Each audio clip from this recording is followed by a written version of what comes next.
छुटा जी तो कैला रंगदारी रे घड़ा चढ़ के मारबो बरियारी रे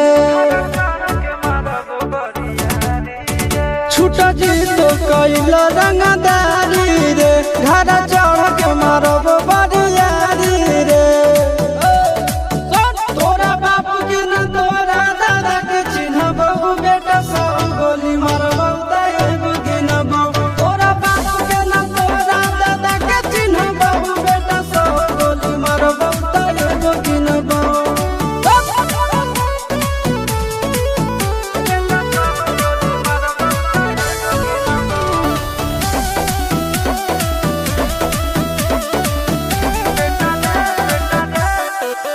बेटा रे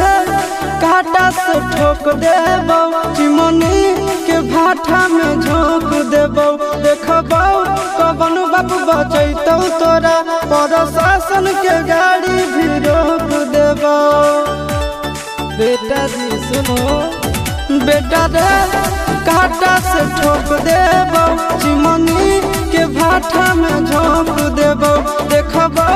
कवन बाप बचैतौ तोरा प्रशासन के गाड़ी भी रोक देबो तोरा जैसन के हम खड़े खड़े गिनबो बेटा सब गोली मारबो ताएगो गिनबो तोरा बाप के न तोरा दादा के चिन्हबो बेटा सब गोली मारबो ताएगो गिनबो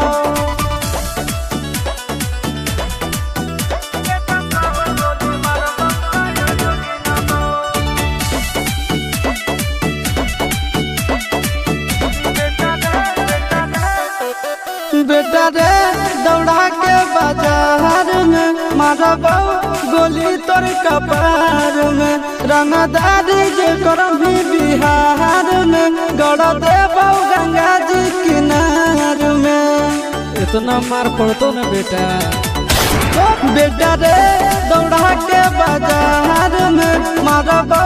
गोली तोर कपार में रंगदारी जे करम भी बिहार में गड़ देबो गंगा जी किनार में कहो चिंटू आशीष के कारण सुनबो बेटा सब गोली मारबो ताएगो गिनबो तोरा बाप के न तोरा दादा के चिन्हबो बेटा सब गोली मारबो ताएगो गिनबो